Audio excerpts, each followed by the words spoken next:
Scottish English refers to the varieties of English spoken in Scotland. It may or may not be considered distinct from the Scots language. It is not the same as Scottish Gaelic, which is a Celtic language. The main, formal variety is called Scottish Standard English or Standard Scottish English, often abbreviated to SSE. SSE may be defined as the characteristic speech of the professional class, in Scotland and the accepted norm in schools. In addition to distinct pronunciation, grammar and expressions, Scottish English has distinctive vocabulary, particularly pertaining to Scottish institutions such as the Church of Scotland, local government and the education and legal systems. Scottish Standard English is at one end of a bipolar linguistic continuum, with focused Broad Scots at the other. Scottish English may be influenced to varying degrees by Scots. Many Scots speakers separate Scots and Scottish English as different registers depending on social circumstances. Some speakers code switch clearly from one to the other while others style shift in a less predictable and more fluctuating manner. Generally there is a shift to Scottish English in formal situations or with individuals of a higher social status. Background: Scottish English results from language contact between Scots and the Standard English of England after the 17th century. The resulting shifts to English usage by Scots speakers resulted in many phonological compromises and lexical transfers, often mistaken for mergers by linguists unfamiliar with the history of Scottish English. Furthermore, the process was also influenced by interdialectal forms, hypercorrections and spelling pronunciations. History. Convention traces the influence of the English of England upon Scots to the 16th century Reformation and to the introduction of printing.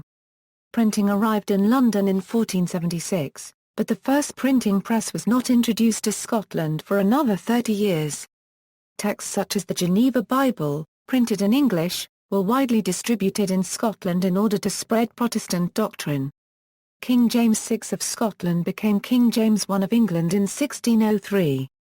Since England was the larger and richer of the two kingdoms, James moved his court to London in England. The poets of the court therefore moved south and began adapting the language and style of their verse to the tastes of the English market. To this event MacLear attributes, he sudden and total eclipse of Scots as a literary language. The continuing absence of a Scots translation of the Bible meant that the translation of King James into English was used in worship in both countries. The Acts of Union 1707 amalgamated the Scottish and English parliaments. However, the church, educational and legal structures remained separate. This leads to important professional distinctions in the definitions of some words and terms.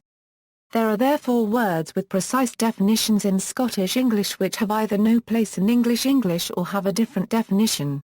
This is crucial and is one of the reasons why a professional person qualified in England may only be admitted to a profession in Scotland by further examination. Phonology. The speech of the middle classes in Scotland tends to conform to the grammatical norms of the written standard, particularly in situations that are regarded as formal. Highland English is slightly different from the variety spoken in the lowlands in that it is more phonologically, grammatically, and lexically influenced by a Gaelic substratum. Similarly, the English spoken in the northeast of Scotland tends to follow the phonology and grammar of Doric. While pronunciation features vary among speakers, there are a number of phonological aspects characteristic of Scottish English. Scottish English is a rhotic accent, meaning is pronounced in the syllable coda. Unlike received pronunciation, is rarely an alveolar approximant, e to the first, it is more common that a speaker will use an alveolar tap, e3/4 or the alveolar trill, r. While other dialects have merged, before, Scottish English makes a distinction between the vowels in herd, bird, and curd. Many varieties contrast and before so that horse and horse are pronounced differently. And are contrasted so that shaw and sure are pronounced differently, as are paw and paw. Before is strong. An epenthetic vowel may occur between and so that girl and world are two-syllable words for some speakers. The same may occur between and between and between and. There is a distinction between and in word pairs such as which and which. The phoneme is common in names and in SSE's many Gaelic and Scots borrowings, so much so that it is often taught to incomers, particularly for ch and lock. Some Scottish speakers use it in words of Greek origin as well, such as technical, patriarch, etc. Wells 1982, 408. That is not precisely a hyperphoreignism, as the chi represented by the ch in these words is in fact pronounced in modern Greek and even in late Koine Greek, but was pronounced in the ancient Greek from which the words or their roots are borrowed. Is usually velarized except in borrowings like Glen, which had unvelarized L in their original form. In areas where Scottish Gaelic was spoken until relatively recently and in areas where it is still spoken, velarization of may be absent in many words in which it is present in other areas, but remains in borrowings that are velarized in Gaelic, such as lock and clan, and are not aspirated in traditional varieties. Vowel length is generally regarded as non-phonemic, although a distinctive part of Scottish English is the Scots vowel length rule. Certain vowels are generally long but are shortened before nasals and voiced plosives. However, this does not occur across morpheme boundaries so that crude contrasts with crude, need with need and side with side. Scottish English has no, instead transferring Scots. Phonetically, this vowel may be pronounced, e permil or even, e. Thus pull and pool are homophones. Cot and court are not differentiated in most Central Scottish varieties, as they are in some other varieties. In most varieties, there is no distinction. Therefore, bath, trap, and palm have the same vowel. The happy vowel is most commonly, but may also be or. Is often used in plural nouns where Southern English has. With and booth are pronounced with. In colloquial speech, the glottal stop may be an allophone of after a vowel, as in, eboe unregistered trademark r. These same speakers may drop the g in the suffixing and debuccalize to h, in certain contexts. May be more open, are for certain speakers in some regions, so that it sounds more like e. Other speakers may pronounce it as e, just like in many other accents, or with a schwa-like quality. Others may pronounce it almost as eo in certain environments, particularly after and. Scotticisms. Scotticisms are idioms or expressions that are characteristic of Scots, especially when used in English. They are more likely to occur in spoken than written language. Examples include, what a dreich day. Meaning, what a dull, miserable, overcast day, I'm feeling quite drouthy meaning I'm feeling quite thirsty, that's a right scunner. Meaning that's extremely off-putting, it's a fair way to sky from here meaning it's a good distance to sky from here, the picture still looks squint meaning the picture still looks askew awry, you'd better just call canny meaning you'd better just go easy don't overdo it, it's a sair fecht meaning it's a real struggle it's hard going, his face is tripping him meaning he's looking fed up, just play the daft laddie meaning act ingenuously feign ignorance, you're looking a bit peely-woolly meaning you're looking a bit off colour, that's out with my remit meaning it's not part of my job to do that, it depends on what the high-headians think meaning it depends on what the heads of the organisation management think, I'll come round the back of 8 meaning I'll come round just after 8 o'clock, we're all Jock Tampson's Bens, stock phrase meaning none of us is better than anyone else, I kent his faither, stock phrase meaning he started off as humbly as the rest of us before achieving success, you're standing there like a stookie meaning you stand there as if incapable of stirring yourself, he's a right sweetie wife meaning he likes a good gossip, I didn't mean to cause a stushy meaning I didn't mean to cause a major fuss commotion, she was a bit pitted when I told her meaning she was a bit upset when I told her, I'm swithering whether to go meaning I'm in two minds uncertain as to whether to go, ach, away ye go. Stock phrase meaning oh, I don't believe you. Scotticisms are generally divided into two types, cover Scotticisms, which generally go unnoticed as being particularly Scottish by those using them, and overt Scotticisms, usually used for stylistic effect, with those using them aware of their Scottish nature. Lexical. Scottish English has inherited a number of lexical items from Scots, which are comparatively rare in other forms of Standard English. General items are wee, the Scots word for small. Ben for child. Bonny for pretty, attractive. Braw for fine. Muckle for big. spale for splinter, snib for bolt, pinky for little finger, janitor for school caretaker, out with, meaning outside of. Coop for tip or spill, fankel for a tangled mess. Kirk for church has parallels in other Germanic languages. Examples of culturally specific items are hogmanay, cabba, haggis, bothy, scone, oatcake, tablet, roan, tujta, ned, numpty and landward. It's your shot for it's your turn.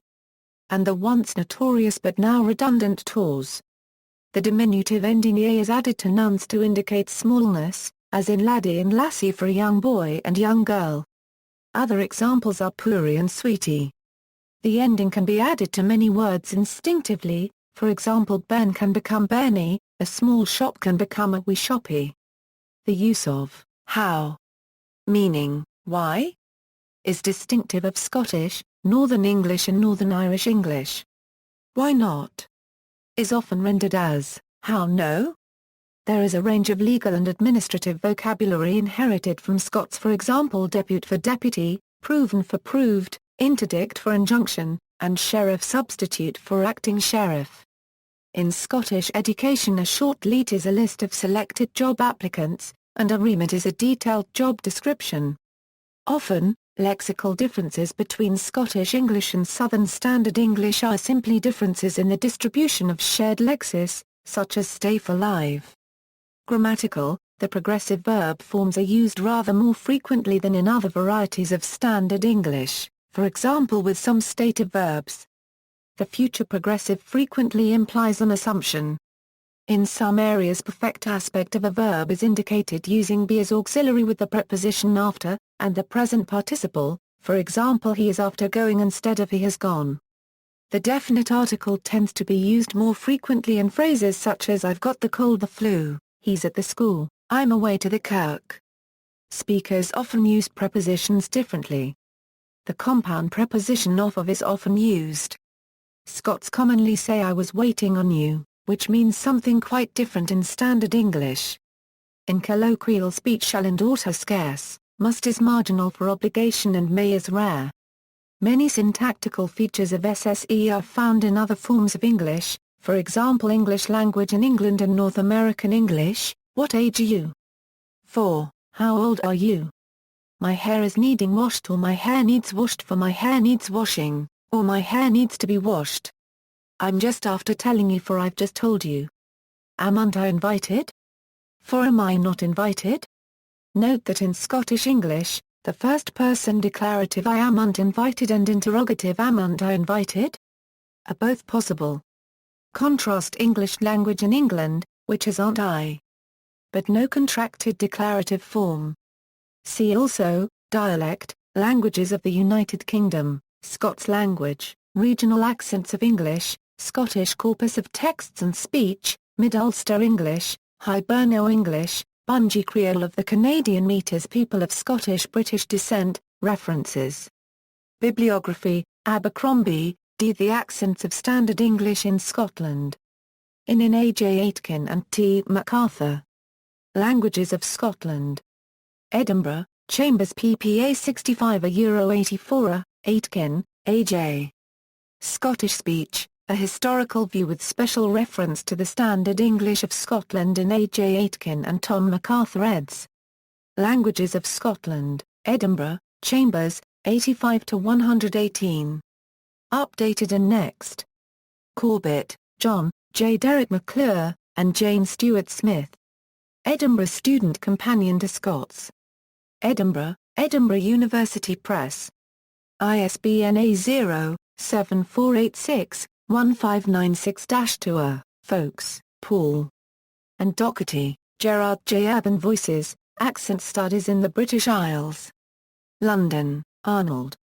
ISBN A0-340-70608-2. Hughes, A., Trudgill, P. And What, D. English Accents and Dialects. London, Arnold. ISBN A0-340-88718-4. McCarthy, C. Scots and Scottish English. In Heike R. ed. Legacies of Colonial English, Studies in Transported Dialects. Cambridge, Cupper, McClure, J. Derrick English in Scotland, in Birchfield, Robert. The Cambridge History of the English Language, Volume V. Cambridge, UK, Cambridge University Press. ISBN A0-521-26478-2. Scobie, James M. Gordivan, Olga B. Matthews, Benjamin. Acquisition of Scottish English Phonology, An Overview. Edinburgh, QMU Speech Science Research Centre. Working Papers A. Scobie, James M., Nigel Hewlett, and Alice Turk. Standard English in Edinburgh and Glasgow, The Scottish Vowel Length Rule Revealed. In Paul Folkes and Gerard J. Docherty. Urban Voices, Accent Studies in the British Isles. London, Arnold ppA 230 Euro 245 Scobie, James M., Olga B. Gordivan, and Benjamin Matthews. Scottish English Speech Acquisition. In Shirine MacLeod. The International Guide to Speech Acquisition. Clifton Park, New York, Thomson Delmer Learning ppA 221 Euro 240 Wells, John C. Accents of English. Cambridge, Cambridge University Press. ISBN A0-521-22919-7. ISBN 0-521-24224-X. ISBN 0-521-24225-8. External links. Listen to BBC Radio Scotland Live, hover and hear pronunciations in a standard Scottish accent, and compare side by side with other English accents from Scotland and around the world. BBC Voices. Listen to a lot of the voice recordings from many parts of the UK. Scottish Corpus of Texts and Speech, Multimedia Corpus of Scots and Scottish English. Sounds familiar? Listen to examples of Scottish English and other regional accents and dialects of the UK on the British Library's Sounds Familiar website.